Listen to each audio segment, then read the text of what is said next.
spirit. Ellen Rolfes is Ellen Rolfes Books. Ellen was a founding member of the Society of Entrepreneurs, was the past president. We got to be very close when she was my boss. We had such good times. And has worked for Ole Miss doing some fundraising recently, but she publishes cookbooks, junior league cookbooks, that kind of cookbooks. So she's got a great company and a great story to tell. And Susie Wang, some of y'all might have had the opportunity to hear Susie and her husband Robert did a roundtable meeting for us, I think in January. But they were talking more about Creative Co-op, which is their company. They're an importer from China. Robert's in China right now. And she gave us all a favor of a cutout of the word dream or imagine when we were there. And dream is sitting in my office, so you inspire me often. So thank you very much for that, Susie. I'm going to turn it over to Karen now, and then thank you all for doing it. This is great.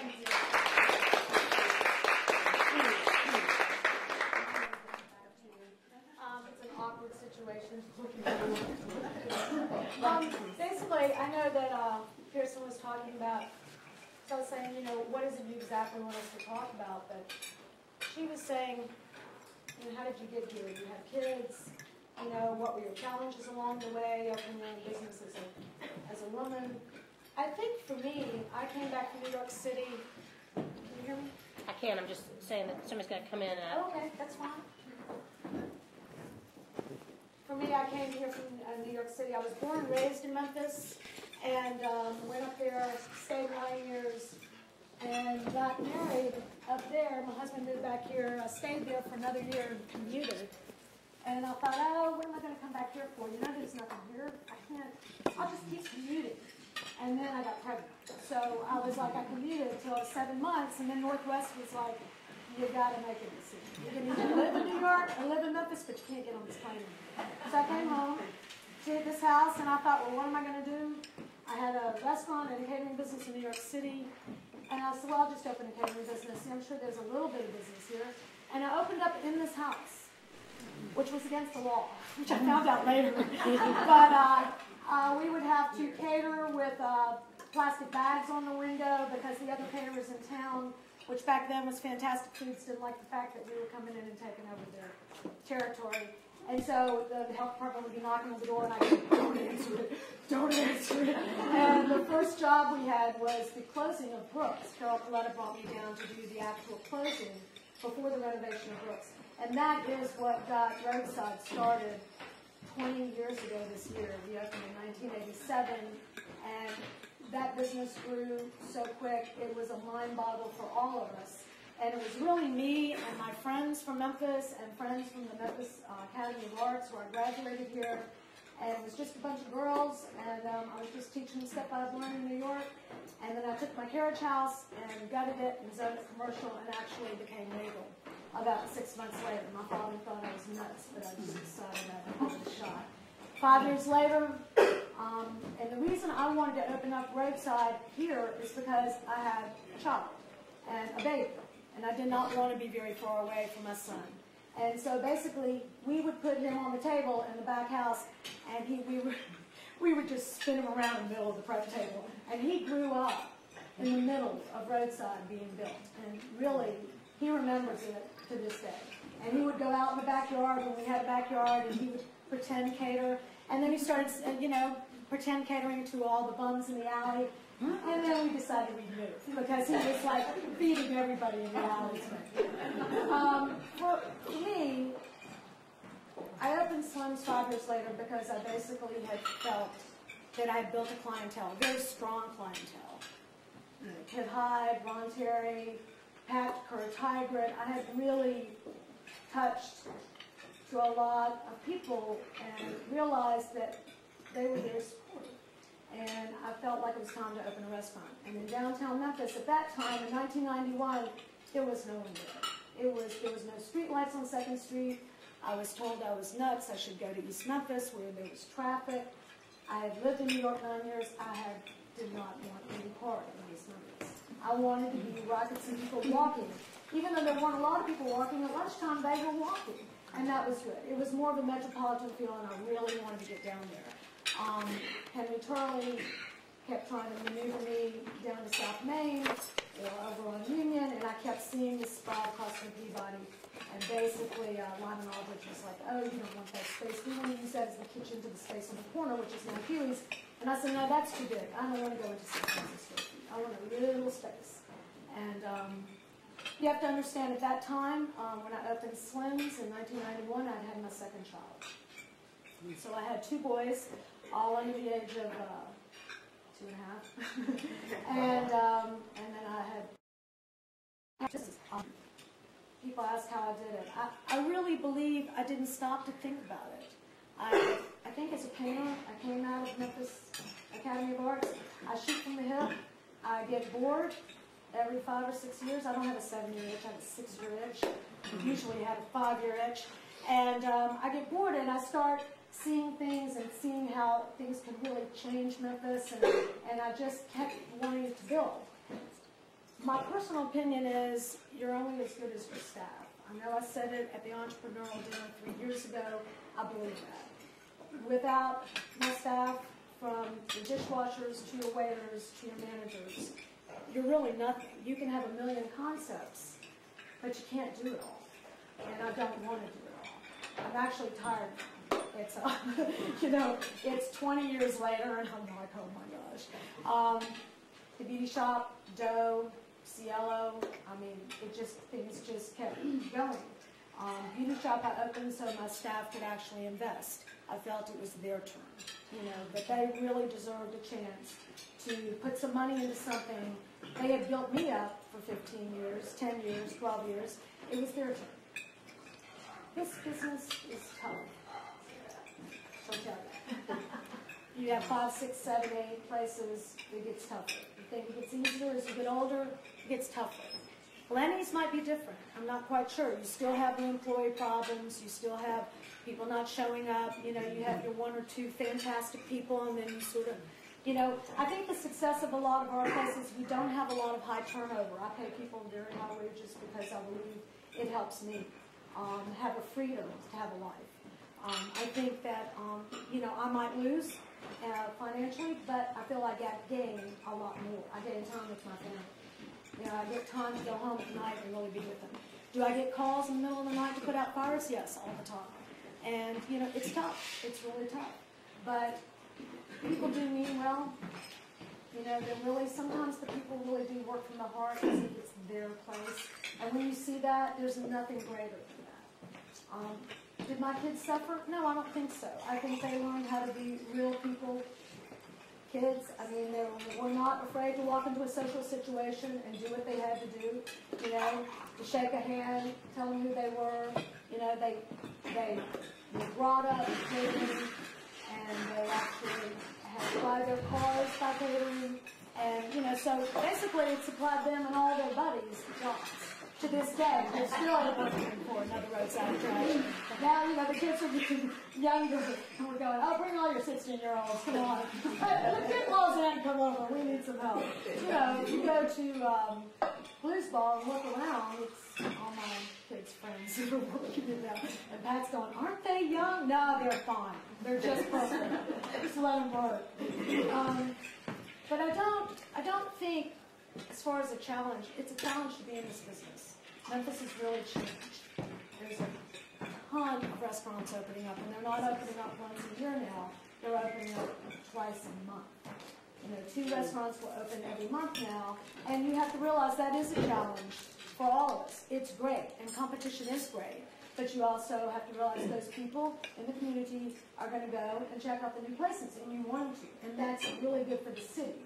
But you also have to weather those times. You have to go up and down with those times. And then you have to realize, what do you do in times like this? Do you cut all your staff? What do you do?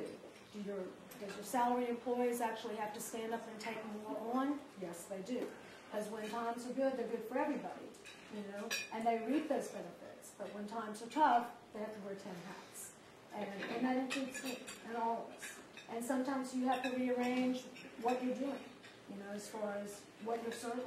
You have to look back and make sure that the people that are working for you really have the integrity that they had 10 years ago, or are they burn out? And so my kids are going into the art world. Right, it doesn't end up in the restaurant world. I don't know what, that goes hand in hand for some reason in New York City. I have one son at the Rhode Island School of Design, and I have another son that's trying to get into Tisch at NYU in theater, and I'm like, oh, please, somebody take care of me. And so, you never know. You never know how we're all going to end up. But Memphis has been really, really good to me. And I feel really blessed, and I feel really lucky. And it's been really interesting to watch what's happened in Memphis, Tennessee over the last 20 years. It's amazing the change that's gone on here. And it really has to do with all of y'all who are supporting the people in my business. And it has to do with my staff, because that's it. I mean, they are who I am. And that is thank you. Is there any you want to ask? I want to take questions after we can get everybody, so that's okay with y'all. Susie? Thank you, Karen. Absolutely.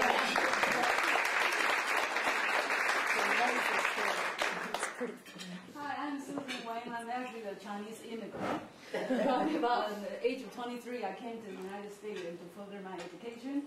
And so I landed in Chicago, and then that's where the city admitted me to one of the university for graduate schools. And then probably about 2 weeks prior to my registration to the school, my brother called me from hometown and said, Susie, listen, you had got the letter in the mail, and Memphis State offered you some graduate assistantship. So, people know talking about, say, well, money talks, right? I say money walks. So I came to Memphis, and that time I really did not know where Memphis is, but yet I landed here. It has been about 35 years. Believe it or not, it's been 35 years. I have not left yet. So this has been my hometown, and Memphis has been very good to me. And also, again, very good to my husband. Not only for that $190 I remember was my scholarship at that time for every month. Not only it carried me through all those 2 years in school, it also, again, in campus, I met my husband, Robert Wang. And since then, he has been providing me with such advanced opportunities in my life. So Memphis is so good. All the community and all the peoples and friends out here, they are all very nice at the time. When we were up, they will kind of, clapping their hand, and so we keep going and keep going. But when something happened, then we come down, they were giving us a lot of encouragement. So again, I will tell you that I am not an entrepreneur. So you wonder, why are you here today? Because I'm here today because I'm married to one, and I saw him that I live with him, I work for him, I work with him. So I think that I'd like to share with you about some experiences as they're working with the entrepreneur. So you know what other people are like, or what other people feel when they work with you. Well, when you look at the dictionary, if you look at, say, in the dictionary.com or something, I happened to look at the other day when Pearson told me about this. I look up, there's a long list about all the characteristics that entrepreneur possess. So I look at this one and say, each one I do it in my head, because it's exactly I can witness in my life about my husband, about what he does and what he really has in his mind. What it says about the entrepreneur is the one that you have a very popular, great vision. Great vision. And it's very true. I found out myself, it's kind of the opposite with my husband. Always like that. You match together because you're opposite in some way. But he does have an entrepreneur does have a great vision, because he can walk down the aisle and he can probably see a lot of things that I don't see. And the thing is that it seems like they're looking through the things from the telescope. They can have a very clear dream, they can see the clear dream through the telescope. Whereas as I am, in a way, sometimes I probably look things under microscope. I try to find out, where and what, and he's already knowing about what feature is holding in a way. So I think that, again, those things that we learn from an entrepreneur. They also talk about that they seize opportunity. They really believe in opportunities.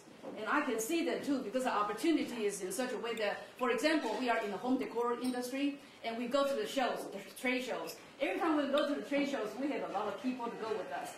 And we were walking down the aisle and see the competitors. And sometime after a couple hours walk, they are tired, they come back. I say, well, whatever, so-and-so, what do you see? They say, I see nothing. Everything is same old, same old. It's the same thing, like not much new. Everybody always looking for what's new, right? And they say not much new. But Robert is going to have a very, very fast walk. He walked very fast. And I talk fast too. I'm trying to cut the time.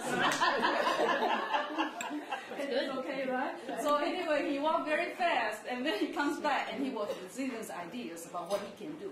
Because he sees he sees through the angle about where the crowd is, and where the opportunity is, and what's the trend, what's the color, and what is the look. He doesn't really look at nitty-gritty at that point in time. So that's why I think that as an entrepreneur, they do have those kind of character. They can see big picture. They can see the ballpark about what's going on. They concern more about what they can do, and then about what they can do about it, and more so about it what we sometimes other people will worry about, say, when am I going to do it? How can I do it? They don't think about it. They just think about what I'm going to do.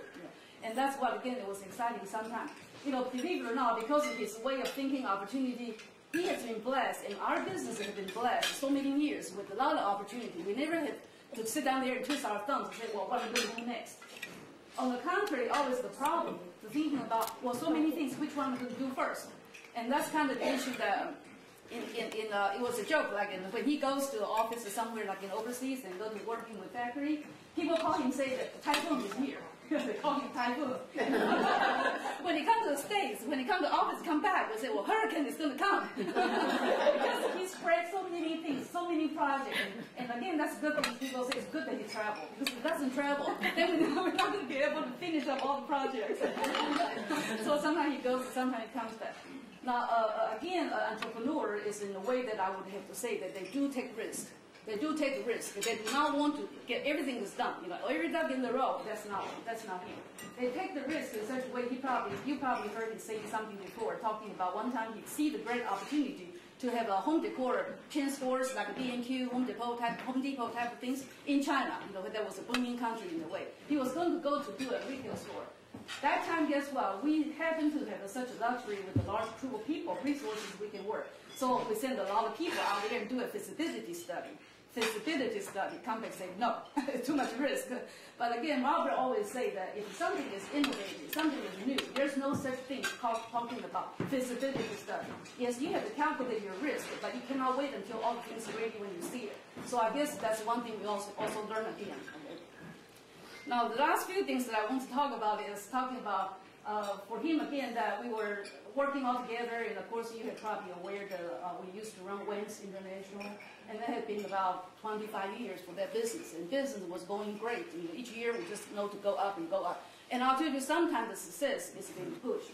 It's been forced in a way you can say that, because you just get to that position, you have to keep climbing. You have to keep climbing, right? Otherwise you can go setback. So that's, again, that we have been always, of course, this is now the time to talk about what had happened. But, of course, that we're still holding the hand together when we come down, slide down all the way. That means that he didn't help me to lift me up. I didn't help him to lift him up. So we slide all the way down in a way. And it was a difficult time. It was a difficult time. Of course, that time you're wondering yourself, what is this entrepreneur about? What is this about? Keep going, and do you do it right? What have gone wrong? And why is it happening to be this way? So those things, again, is past. Those are the dark ages everybody would have somewhere in your life. If you don't try, you will never know. But again, through that time that we decided to come back again. So this has been about 6 years that we started, because the industry was really, truly was changing. And so we changed to this, and then home decor, and this has been great. Okay. And again, there are many, many other things that on the list that I do not probably take time to cover, and I can witness and tell you about what happened. But speaking about today, because Pearson told me, I just learned today, you want me to talk about children, right? So I thought to talk about our children. We do have 2 sons, and those 2 sons, we carry. I carried the 2 sons during the time that we were in business, because I was his first employee. I was his last employee when we closed that door in a way. And again, when we got out, I was his first employee again. So again, I've been always working with him. And it's good, again, an entrepreneur, sometimes he can choose not to be dealing with day-to-day business. So he doesn't go. He doesn't do the day-to-day operation. And it takes a lot of people to follow through on that. Luckily that he gave me that opportunity, that I was having given the freedom, that I was able to go there and follow his step, that I was able to create a system, create something within the organization. So we were kind of co-op in a way and working together that way. But come to talk about the children is that when we were little, when they were little, I know the first couple of years, 5 years when we were in business, every time since I went to trade shows or vendor came to see me, they saw me pregnant. So all they remember is I was pregnant. Because during those years, if you're a child, in a way, and then we have 2 sons, and right now they are 28 and 26 years old. Both of them that went on, and of course in the time that you say that, well, what happened during the time that you had to work so hard? Yes, we did work very hard. That's one thing that nobody can forget, always working hard. Working hard in the way is not only say working smart, but yet you just have to work that many hours, that many things that happen out there. Because I was a janitor, right? And I was, again, I can be an office manager, I can be a purchasing manager, I can be doing something related to HR, and I can do the IS work. And from company, when you grow stage to stage, you have to become involving in those areas until you can have somebody to help you and take up with that. So sometime in the old days, that's true, I hold my children in the little cradle and go to the office. And sitting on top of my desk while I'm working there, there's a cadenza there, and he's sitting out there, you know. I'll tell you that, again, sometimes I keep working, and all ladies here, I don't mind to say it, but we got a blanket out there, we got a sleeping bag down there, if he wants to sleep. He was about 2, 3 years old, and 1 or 2 years old. They actually peed in the sleeping bag, and I did not know. They told me that I would have went home. I said, what is this smell there? It's a joke, you know. I hope you don't mind the same. While working with kids, and yes, her phone, the kids is back there, and you take care of them at the same time.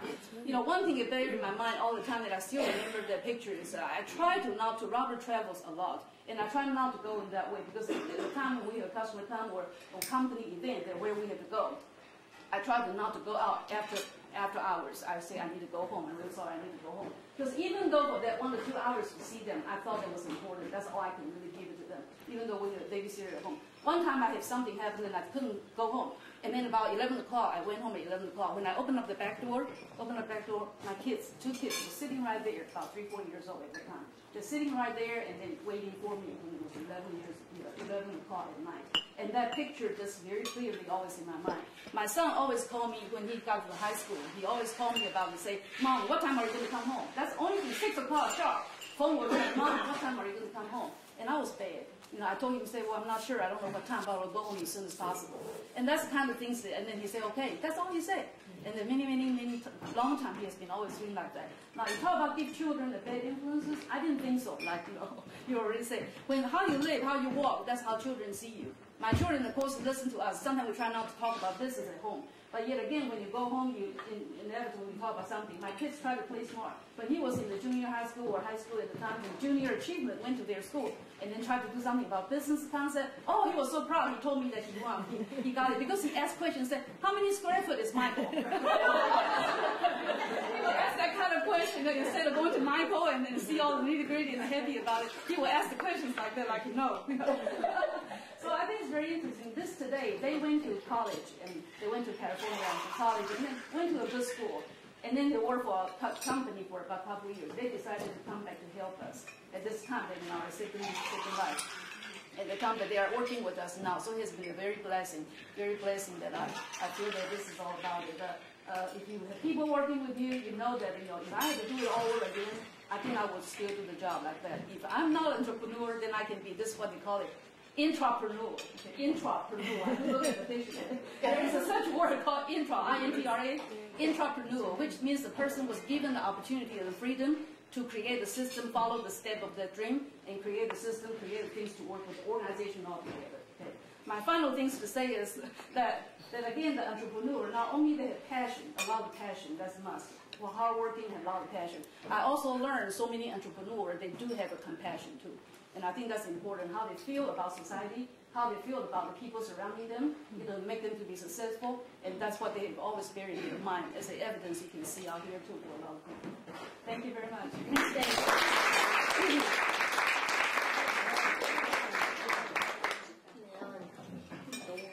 Well, I'm Ellen Rolfes, and I want to talk to you woman to woman, and fortunately I know Mike Baber well, so I'm comfortable with him. Take me as I am. This is a true story. I remember the exact night I was the traditional homemaker, cooking the meal at the table with my 2 daughters, my husband, all that, and the telephone rang, and it was actually Pearson's father, whom I did not know, but he asked me to be a founding member of the Society of Entrepreneurs. And I had no idea what that was, but he didn't really know either, which is what entrepreneurs do.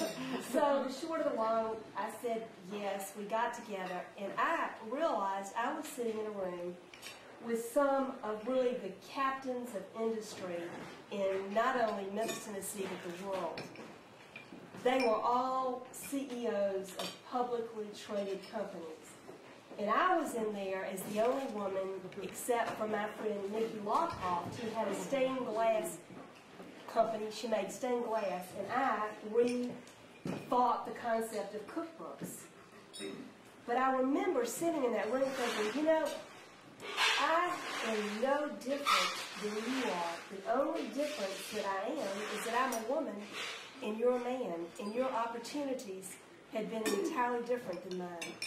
But the energy field, and this is really important, the energy field was identical. And I know these guys now. They became like my brothers. We went through the whole journey together. And I thought, you know, I have a P.O. box and some letterhead stationery just like you. I am the CEO of my company. I am a one-man band, but it still is a subchapter as corporation. And what it was, we defined entrepreneurship for the society, because I was on that committee that defined it. And it was to find the people who had this inner voice in them, that had the courage of their vision to either shape or reshape an industry nationally or even globally. And when it boils down to it, to show you that I lived it, inside of me always was this little voice that I never, I used to not pay attention to it because I was brought up, because see, when I was brought up, women only could do three things. I could be a receptionist or a secretary, I could be a flight attendant or a school teacher, and there was nothing else available to me. I got a college education, I got married, and I thought my life was supposed to be, you know, having dinner parties and having babies, and I learned how to do both very quickly, and that was going to be my life. Just like that, I figured both out. So I could do it.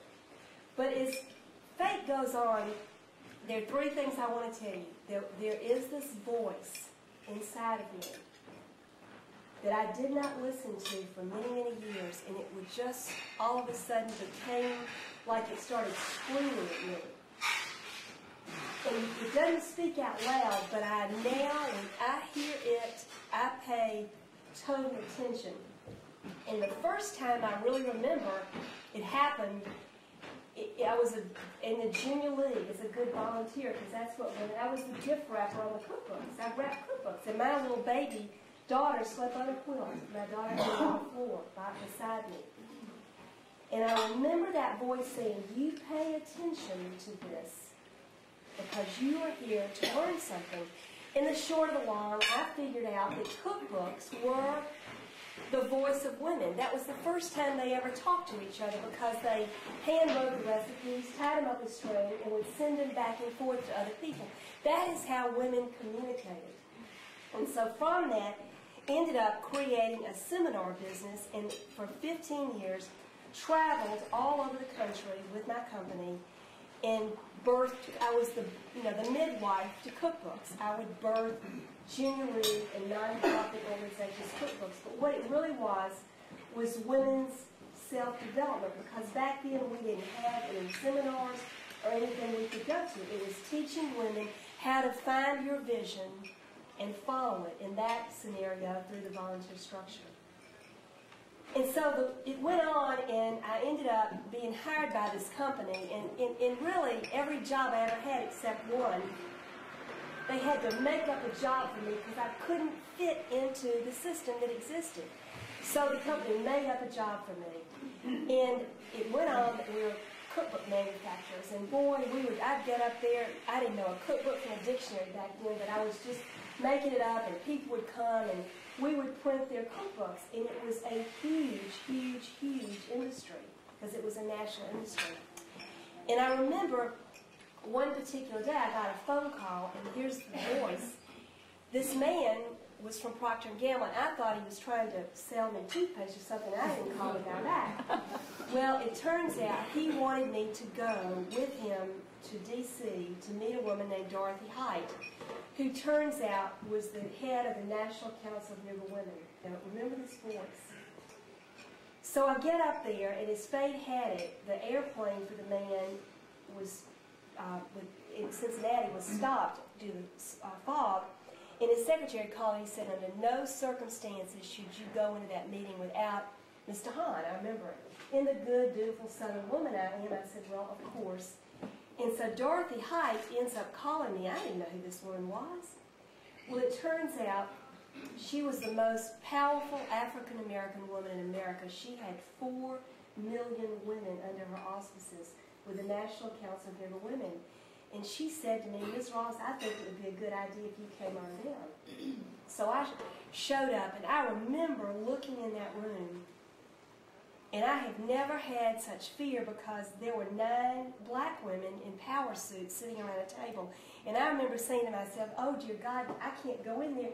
Not only do I have a Southern accent, but, you know, I'm white and I have a Southern accent, and they're going to eat me alive. And that voice just pushed me. I mean, I remember it was like a kick. And I went in there, and the short of the long, got the contract to start the publishing division of my company and birthed the Black Family Reunion Cookbook. Well, the company didn't believe it was going to be any big deal. And I remember calling the guy from the airport in D.C., and he said, Ellen, you just get on home. You get home. I said, but you don't understand. This is a big deal. And he said, just get home. Well, it turned out the contract was the largest print run in the history of the company. They had to put a 3rd shift on. They were working around the clock. And it took me into some serious cross-cultural work, which I have been involved in ever since. And the company was making money hands over feet. It was unbelievable. And I did not make a nickel because I was salaried. They tell me that it was going to be my sweat equity and that I would be a partner, and I was going to be invited into partnership. There was going to be a leverage by the company, and I was supposed to be partner. And I watched the company, I watched the owners of the company get trips and vacations and houses and cars, and I was still there just being the voice of these little cookbooks, you know. And so one day the partnership group got together, and we were going to sign the papers, and I'll never forget it. There was that voice, and it spoke out loud. It said, I looked up at the meeting, and I remember the man standing there, and he says, now we're going to go sign the papers first thing in the morning. And I said out loud, I said, I am not signing those papers. And he looked at me, and he said, why? And I said, I am so unhappy. I don't want to be your partner. And he screamed the F word and ran out the door. And I thought, you know, I'm in trouble. And I had, at that point, gone through a divorce very quietly. And so they knew how vulnerable I was. Some middle-aged woman, no sizable assets, going to stick you with a good, you know, profit sharing and certainly a deferred comp insurance policy, and that was going to be my phantom stock. And I suddenly didn't have a job. And I had 2 daughters, and they were in private schools, and I remember being on the fetal position on the floor, and that was that voice. It said, Ellen, just stay still, it's going to come. Short of the long, got an opportunity through a friend to go see this guy in New York who was a book packager. Well, I didn't know what that was. I knew him as Johnny Boswell from White Station High School. Well, this was John Boswell, you know, there off of Lexington Avenue in New York. And he said, what do you want to do? And I said, well, I finally figured it out. I want to birth cookbooks. I'm really good at it. It's the voice of women. I can go into cultures of people. I can see their books. And he said, what do you mean? I said, well, I'm what's called, and this is what an entrepreneur is, I'm a visual patternist because I can see dots. He said, dots? I said, yeah, but they're dots, and it's like those little dot to dots, and when you draw the dots, this picture pops out, and I can see the picture before other people see it. And he said, well, you go home and write up some of that. So I get back home on my last nickel. I'm talking, y'all, I had nothing. By then, I had moved into an apartment, sold my big fine house with 5 bedrooms, all that stuff. And I had never had such fear. And he called me back and he said, Ellen, he said, you have just gotten $1 million deal with Doubleday, and I'm going to represent you, and you're going to be my partner. And that started my years of being a book packager. And I still did that along. And I own half the books with either a partner or an individual. And to show you how it works, because entrepreneurs will see the moment, I was grouped with my fraternal order of the society, and here was good old Jack Soderwood sitting there, and he's a member of our group. And some of the guys started laughing at me and saying, "Ellen, you and Jack ought to do an Elvis cookbook." So I called him up, and we ended up publishing this book, Graceland's Table, and it came from my seeing the dot at that moment, this window, and it was a tremendous journey, and that was because of a relationship that I had in society. So the first thing I wanted to make sure you knew is you've got to trust that inner voice and let it guide you, and you've got to be able to see those dots. In my own way of the society have said, an entrepreneur, you can put all the definitions you want from the dictionary and that fine thing we wrote up to pontificate, but an entrepreneur, do you remember those kids in kindergarten who would color outside the lines on the pictures? They tried to stay in the picture, but they couldn't do it. They always colored outside the lines because they saw a bigger picture. They saw the dots.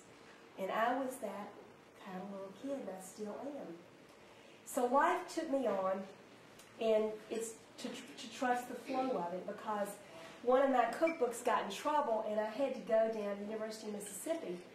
And I got down there, and to quickly tell you, because it's so important, I took a little part-time job at the university to get my book out of the ditch, because they had good health insurance, and I knew I needed to earn a living.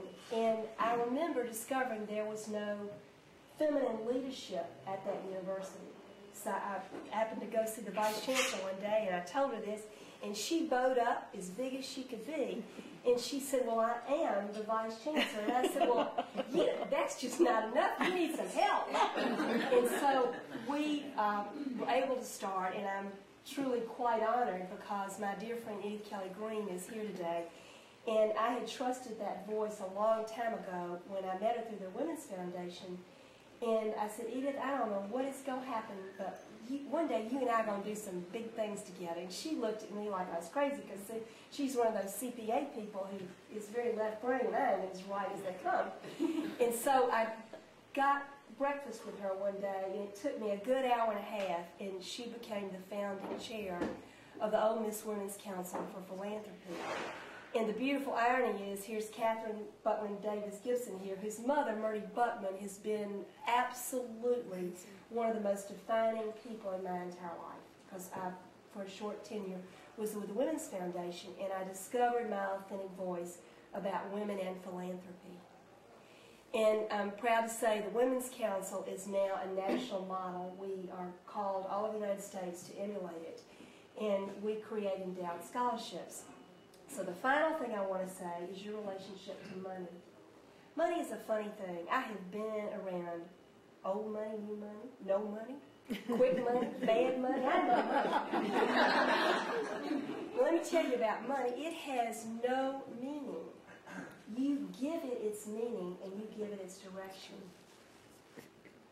And I have sat with some of the wealthiest people in this town, in the Society of Entrepreneurs. I assure you. We're talking big deal money people. And I look at my life and think, what is my relationship to money? And I'm thinking, had I been a man, I look at the work that I've done through all those cookbooks, working those Junior League cookbooks, and they have raised millions and millions of dollars to change the quality of life in communities. And they could not have done that had they not been taught that. I look at my own little company, Ellen Rolfes Books, and it is, it's many, many millions of dollars. Those book entities have raised for nonprofits or corporate America. And I look at the Women's Council at Ole Miss, and now I look at its sister program, Ole Miss First, and it's a $20 million commodity down there. We're talking big deal money. So you add all that up, and I could have sat there with those big guys just as proud as anyone else. So where does it take you? And here I am to close.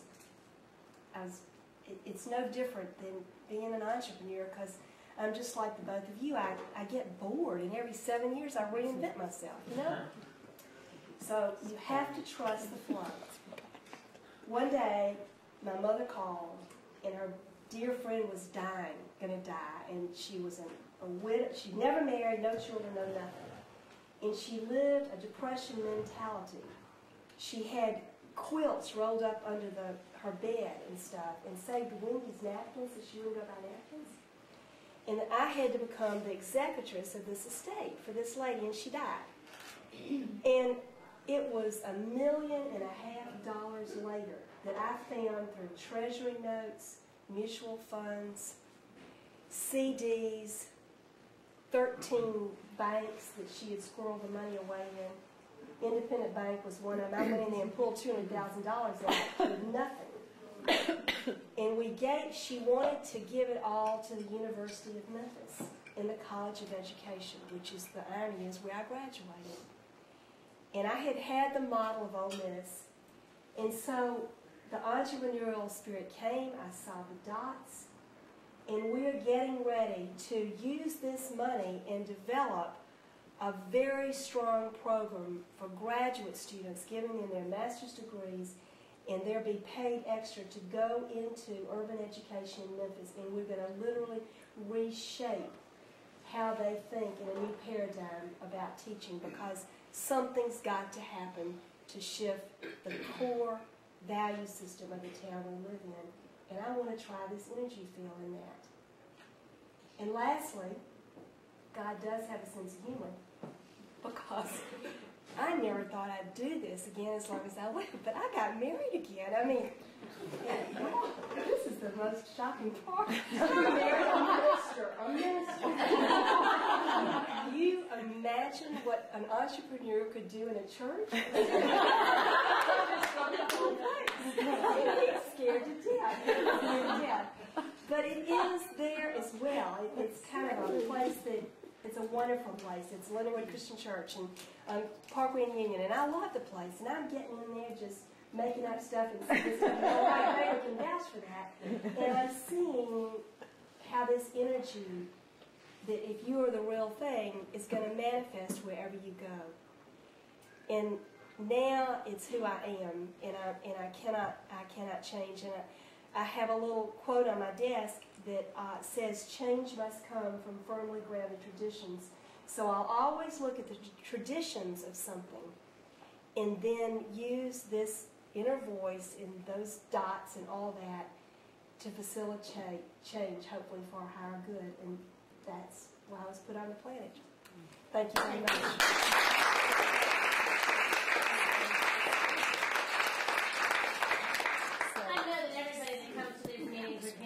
Has to leave these meetings and think of nothing else. I have to make jobs. So, getting to work with people like that. So, does anybody have any questions for anybody?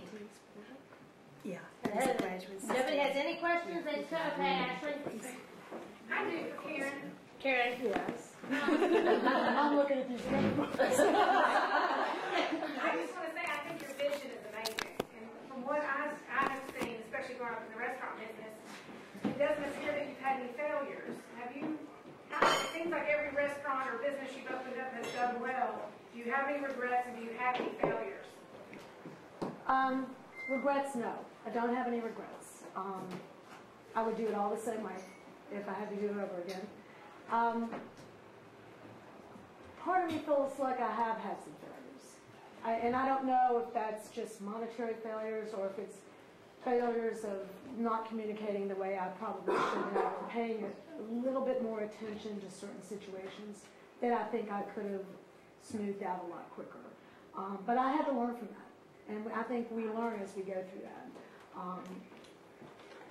The business can be up and down, and I think that if you learn how to drive that car through it, you know, after 20-something years in the business, as your father knows, you know, you learn it. You understand. This area might be great now, and 15 years later, it's not a viable area anymore. You know, and the town could be great now, but it's You know, you go out east and it's fantastic, and Midtown's just, you know, so it's just, things in the city are changing. They're changing rapidly, you know. And to me, the new Midtown is out there in Midtown. And that is Midtown Memphis. You think about it, you know. And what is Midtown? And it's outside of Cooper Young, what is it? It's sort of weird. It's sort of not, it doesn't make any sense anymore. But I think that's the biggest regret is, for me, is not paying, sometimes getting too involved, having too many things going on, and really not, you know, when they're calling me down, Karen, you really need to get down here. I'll be there in a few hours, and then it's the next day, and I haven't gotten down there, and, you know, I'll shit it. So. Then I just spent 3 weeks trying to work my way out of it, you know.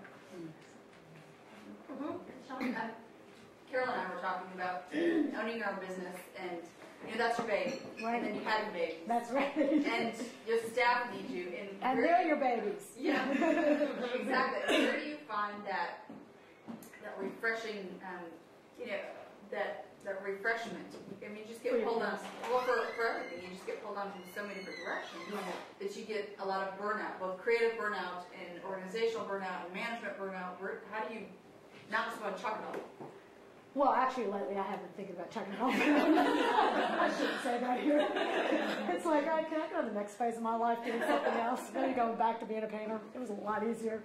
I really believe that and I tell people this a lot, if I stop to think, if I have to stop to think about everything I'm supposed to be doing or should have been doing or didn't do, I'd be nuts. So I don't stop to think. I just keep shooting from the hip, and I just keep doing.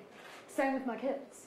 You know, if I had to put my kids in the car at 2 in the morning because the alarms were going off and I couldn't get in touch with anybody, you know, I'd get them in there, put them in the car, come down here, meet the police, and go back home. I mean, that's just what I had to do. Of course, we lived in this house for 9 years, so it was pretty weird. I mean, I loved it, but people come over and you live here? I live here, me and all the, we're the only livers in the neighborhood, so to speak.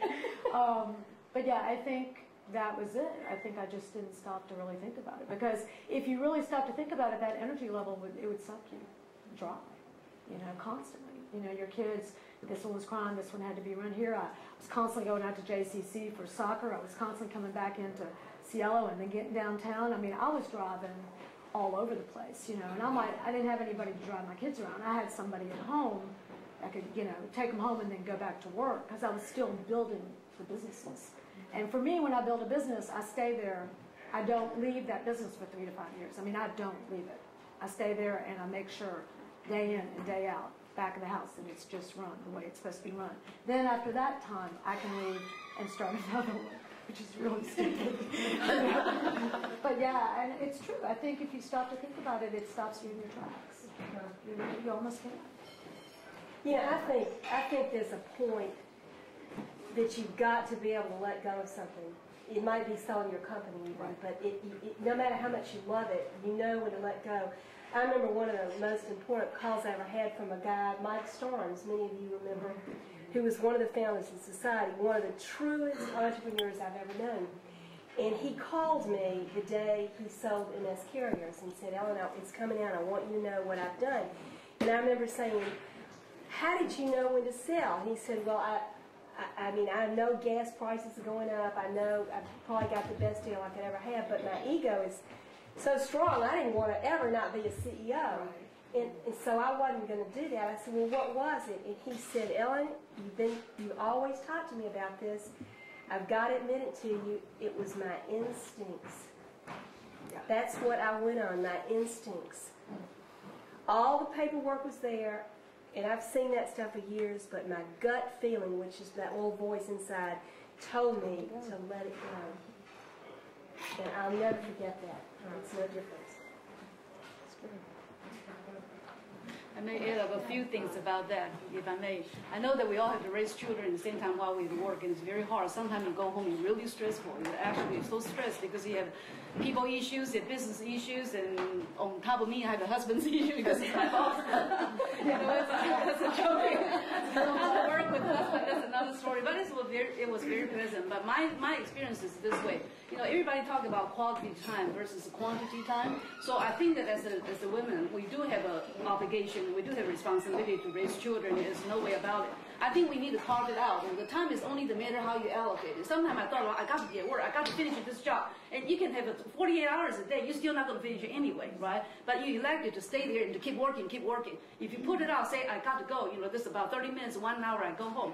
When you went home, the one thing worked out well for me is that I have all this problem in my mind, and I don't know how to solve it, but in that couple of hours, I would talk to my kids. And talk to them. Now, of course, I cannot tell them so-and-so today was bragging about this and that. I cannot talk to them about that. But I was thinking about some kind of story, change it to, oh, you know, today I saw little birds and little birds do this and that. And I will make up some kind of story that I can relate, and they're not really that bored. But in a way, I think that's a very good therapy for me, too. That for 30 minutes time, you talk to your children. Also relax yourself. You know, and then you translate in some way, you use a little bit education, a little bit kind and care to talk about humanity, talk about people. And I think that was good for me. I know that Edith, this is a real short question because I know people are trying to get back to their offices. Just quickly, everybody might be able to address it, but Karen in particular, you were emphasizing your staff and how great they are. Do you have any particular way you go about choosing people, or is it just a gut feeling? It's a gut feeling. It is. It's, you know, I used to say, you know, bring me all the pretty ones, but you know, I mean, they would walk in and Darren or somebody said, you hired him? You can't hire him. You don't even know. You don't know anything about him. I'm like, oh, he's really cute. And I really think we can make a good way out of him. It's Harlan T. Bellow, who's gone on to be one of the greatest musicians in the city's ever seen. But, you know, he was fantastic. You know, it was almost like you knew they had some kind of artistic gut thing inside of them. And it was a feel. It was always a feel. Completely. And some of them, you know, it didn't work out. You know, believe me, it didn't work out, you know. But I can fire people. I'm not good. You know, I leave that to Darren and to Dan.